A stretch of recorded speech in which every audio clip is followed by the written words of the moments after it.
Fox 5 News at 5. The D.C. Council unanimously approved an historic legislation today allowing the use of medical marijuana. 14 states already have similar laws on the books. Fox 5's Karen Gray Houston is here now to explain what it all means. Karen? Hey, Sean, this is an issue D.C. residents have voted on before. It was an initiative that 69% of voters approved back in 1998. But for 10 years, Congress refused to allow it to be implemented.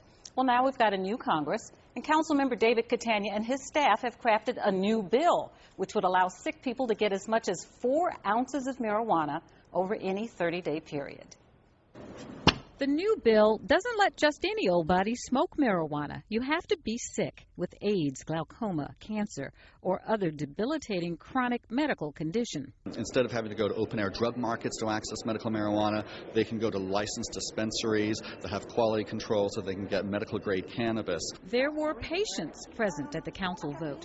People like Debbie Salmi, who has breast cancer and says she started smoking marijuana because she couldn't deal with the side effects of OxyContin and oxycodone. In January, when I started using this and tried it and said, oh my God, it relieves my pain. The bill would require patients to have a doctor's signed permission to get their marijuana.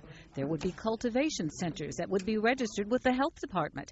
5 dispensaries would be licensed to operate in the district, and that's where sick people would buy their drugs. Those dispensaries, they're not going to look like hash bars or coffee houses. In fact, also included in this bill is a prohibition on use of medical marijuana at the dispensary. The bill's main sponsor is hopeful Congress won't reject it. I feel very comfortable with what we have now. I think it's going to be very defensible before Congress, and we always have to be very careful, sometimes more restrictive than we might otherwise like. But what about the suggestion that this measure is the first step toward legalizing the recreational use of marijuana?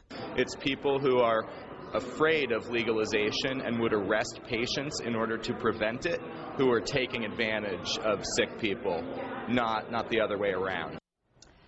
The council rejected an amendment that would have protected patients on the job.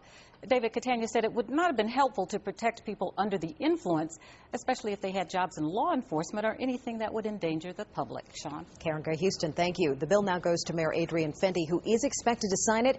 It then heads to Capitol Hill for congressional review.